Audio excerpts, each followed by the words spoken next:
You're there. We're there. Hey everyone. Happy Thursday. Let's make some soup. Listen, when you start having your bone broth starts to get just a little bit long in the tooth, shall we say, this is when you want to take this bone broth. See how gorgeous it is? It's still beautiful. But you want to get it going into a big vat of soup. This is one of the things that we do on a regular basis just so that we can keep things cranked up. We're going to start with sauteing the vegetables. When you are doing soup, one thing that you need is always a good stock, and you need to have carrot, onion, and celery. Carrot, onion, and celery are the basic foundational principle, really, for all soup. You've got savory with the onion, you've got sweet with the carrot, and you have salty with the celery, and all of that helps to make a good, what they call mirepoix in French. So one of the things that I like to do is to make sure that I grate my carrot, because I don't like humongous pieces of carrot in there. And also you want to go easy on the carb count, and carrots seem to get a little high in the carbs. And I have added a little olive, this is avocado oil and butter to the bottom of my pan. I find that sauteing my vegetables helps them to keep their shape a little bit better, and it makes it tasty. So we're going to cut an onion up, and I'm going to show you the beginner's way to chop an onion. And that is, we're going to use the round, you can see the very many layers of onion on there. We're going to use that to our advantage and score the onions this way, and then chop it using the flat surface. Somebody called me out and said, hey, you did it differently on YouTube 3,000 years ago. And I said, well, you know, you can do it a lot of different ways, but this is one of the ways that I do it. And again, you just get that onion in the pan, that's the main thing. Using the back side of your knife to shove it into your pan. Notice I said shove.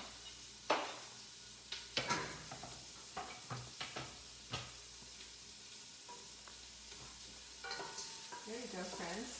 Get busy. We're going to use a whole onion.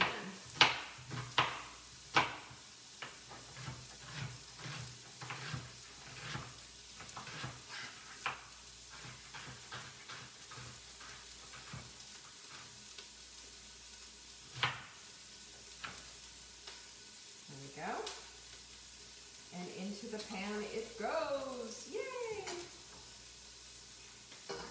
Now, I use my root vegetables, I pretty much keep to organic as long as I can find them. If they're grown in the ground, that means there's usually pesticide in the ground.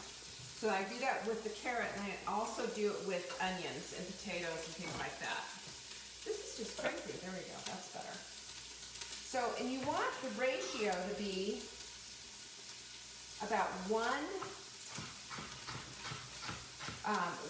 2 to 1. So more onion than carrot and celery.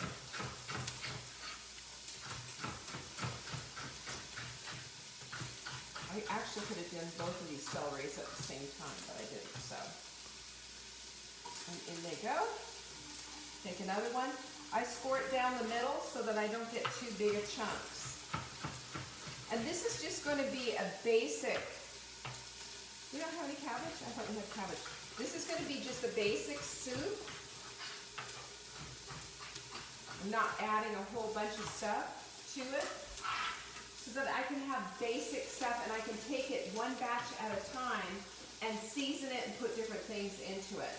This is a really good move, especially if you have, like, you know, some leftover soup, you have some leftover chicken, leftover ground beef, or whatever, and you can always use that to put in your bowl, add your vegetable soup on top, and add some more seasoning. It works out really well. And then the carrot, again, like I said, I really like it better using, I use my box grater for this. And I get a lot of carrot action, and it cooks nice and evenly too, which is one of the problems that you have when you're dealing with carrots. You know, there's lots of different sized pieces because the carrot gets, you know, goes from bigger to smaller. So this really helps. And it gives it a nice full flavor without some, you know, the carrot taking over. Yeah, I need a little more carrot, so I'm going to give it a little more action. And it gets the job done quickly.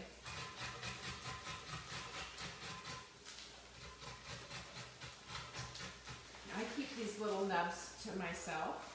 And this has like a funky thing in here, so that's gonna go. I don't know what that's about. Yep, needs to go. And so, yeah, just a little bit more carrot.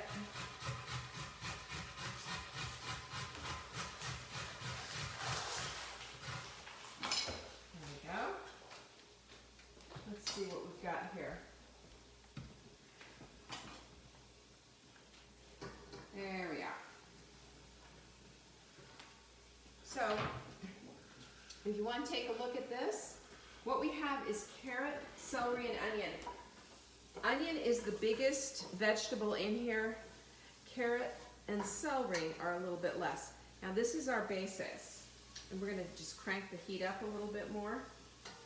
Now here's what I do next. At this point, I'm going to get my garlic ready.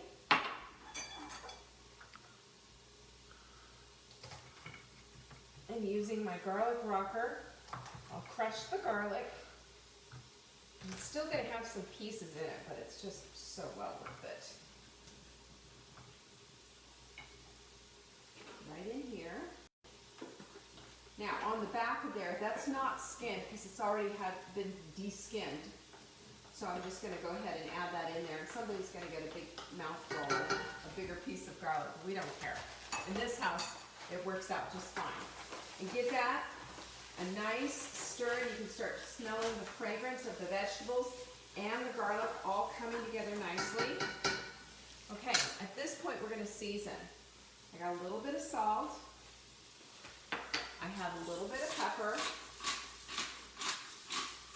I've got some thyme, and I've got a bay leaf. Remember I showed you how to do the bay leaf before. I take them, don't ask me why, I break them in half. This is what my mother did, so I do it too. Mama said, what? You're shrugging. You're doing things. Just listening to you. Okay, he's listening to me and shrugging. I don't know what to do with that. Okay, so this is probably about somewhere between 1/4 and 1/2 teaspoon. And I take my time, it's whole time, and I rub it. And that breaks out the essential oils. And you can smell it. Never buy when you're buying your seasoning, never buy ground thyme, ground rosemary, or anything like that, because you really get a really inferior product.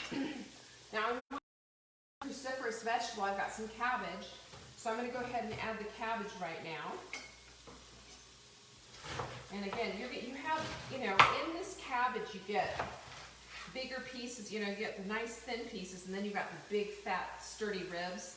They will eventually break down. But you go through and, you know, like right now where we are, this is all good. Let's get that in there. A little piece went on the floor. You can't, if you're going to obsess over being a meat cook, you really need to find another hobby.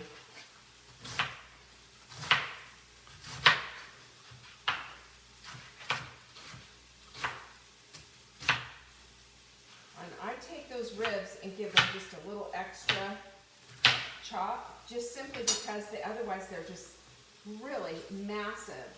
And I don't like that.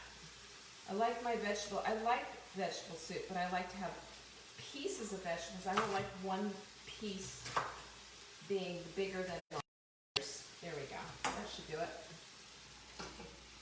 And in it goes. Now at this point, we're going to give it a nice big stir. And the whole idea here is get things nice and coated with that butter mixture, all that seasoning. And you can see as I'm stirring, the cabbage is starting to shrink down. And it's pretty quick. I mean, it's going to take a minute to cook, right? But it does. It shrinks right down really quickly. And now, about a third of my pan is full of all these healthy vegetables. I've got cruciferous vegetables in there, carrots, celery, and onions. I can add anything else that I want in there, but this is a really good basic start for a good soup. Now, later on down the road, I might just pull this out and, you know, like I said, I've got a little, maybe a little leftover ground beef. I've got a little bit of, here comes the bone broth. I can add some taco seasoning to that and just do it in one batch. That's when I grab my saucepan and I pull out just a small portion of vegetable soup, season it up the way I want to, maybe with some Mexican seasoning or whatever, and away we go. And it's just fantastic. This gets you a good start and it gives you a good base for a lot of meals. Now on the website, on savingdinner.com, you will see that we have a recipe called Mighty Mitochondria Soup, which basically this is a lot like it. There's a lot more ingredients to it, a lot more vegetables.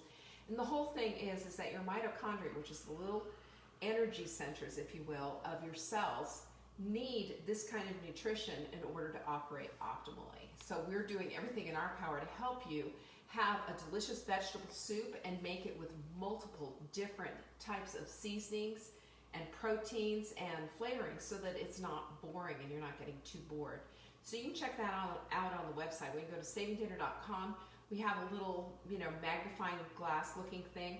Just write mitochondria in there and that recipe will pop up for you. You can use it.